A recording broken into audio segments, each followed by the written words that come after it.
being resilient in 2022 and beyond. Hey guys, Jeremy here, your mindset mastery guy, and today we're talking about resilience. And really, there's only two ways to be resilient. Number one is to be hard AF. Nothing affects me. I feel nothing. I am a brick. I am an island. I am my own man. The other is to be flexible and adaptable, adjustable, coachable even. And that first way, being hard AF, that is not a sustainable strategy. Yeah, it'll work. It'll work for actually quite a few years, maybe even a decade or two. But the problem is, it's not sustainable.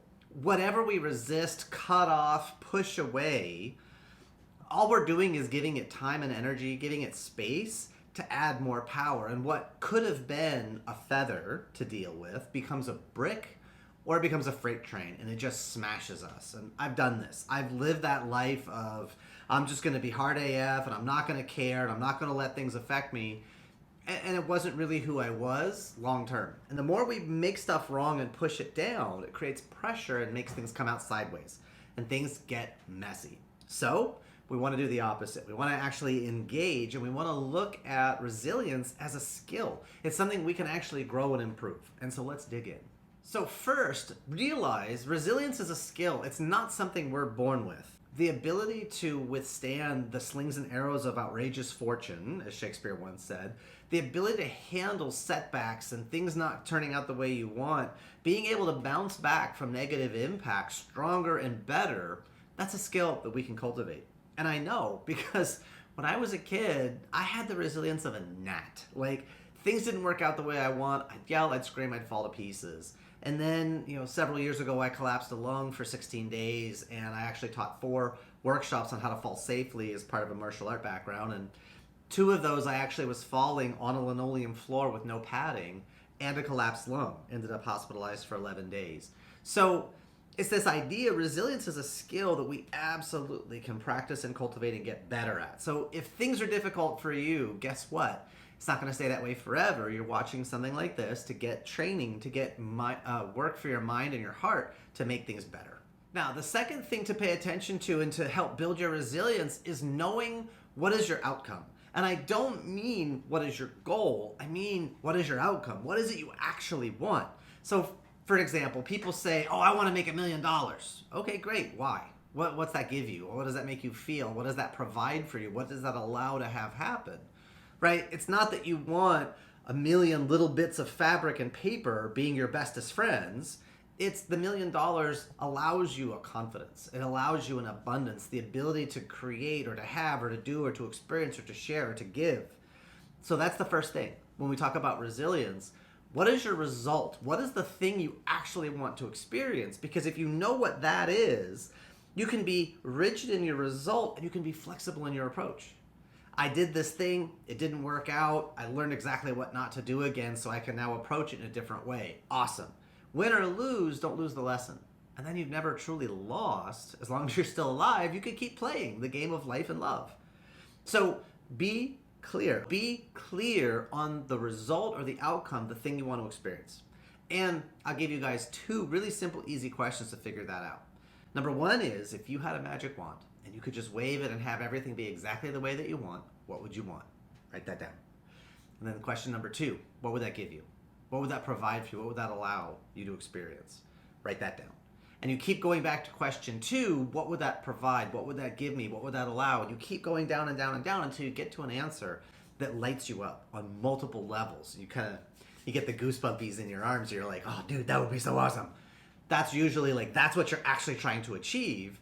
So once you know that, then everything else just becomes context. I want to deliver on this result, and what can I throw away? What can I not do again until I get to my desired outcome or desired result? Okay? Next is, how's your self-care? And I don't mean having a glass of wine or a beer. I don't mean having a bubble bath or getting a massage. Those are all beautiful things. I mean, when are you off the clock? When are you not producing and on schedule? I have to make, and this needs to Dude, you gotta breathe for a second, take that tension down. And if you can't find even 10 or 15 minutes to just breathe. Nowhere to be, nothing to do, no schedules, just simply exist. If you don't have that, then you need to look at your life. You need to look at what you're actually doing to yourself. Because if you're full up to here of all the schedules and all the deliverables and all the responsibilities and all the things that have to happen and this has to, and then that, you have no ability to even talk about resilience because there's literally no room inside you for anything to go off track. One domino slides, just a tiny little bit. The whole entire rest of your day, week, month, year, task, goal, my whole life, it fell apart and blah. Do you see how we stack ourselves like this? Do you see how this starts to happen?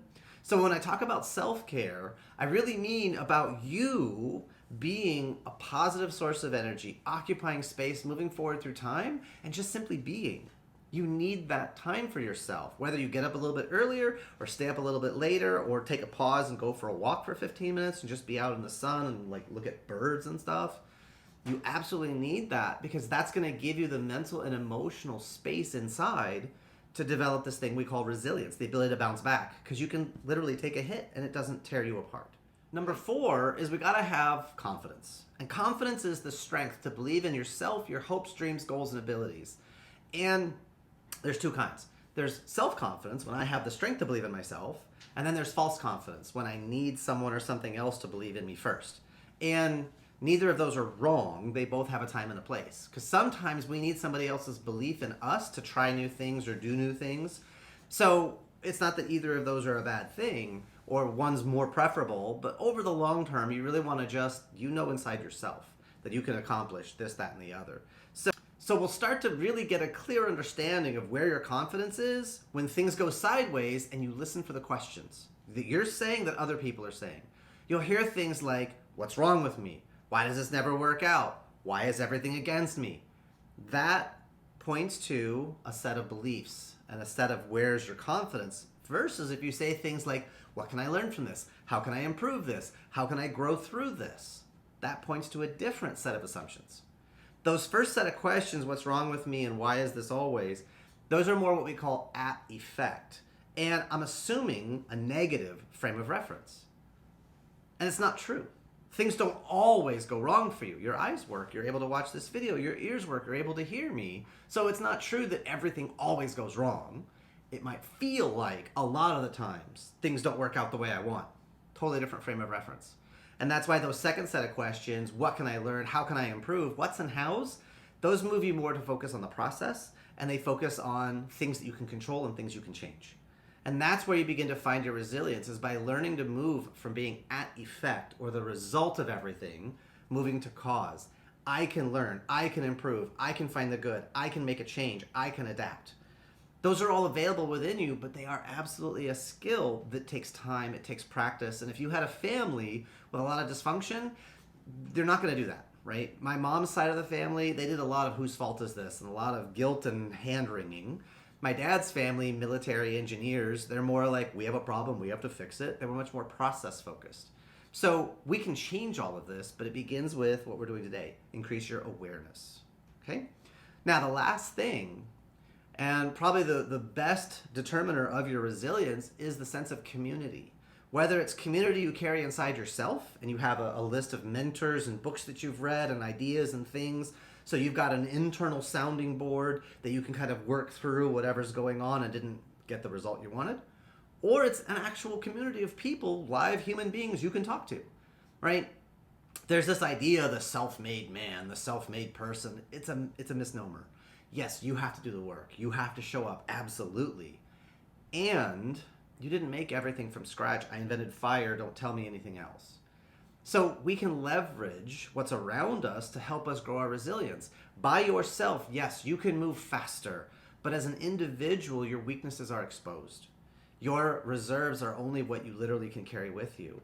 When you have a team, you have other people that can cover. Their strengths will cover for your weaknesses. Your strengths will cover for their weaknesses. And with a team, you have what's called bench strength. You have people that can support you and encourage you. The losses you suffer don't hit you as hard because you've got a sounding board you can talk to, other hearts and minds that are aligned with you to help lift you further, farther, faster. Okay? So if you want to go long term and you want to really build that resilience, you want to have a community with you. And if you don't have a community in your your slice of the world, I'd invite you to come join mine. There's a group on Facebook. It's called The Unstoppable Mindset.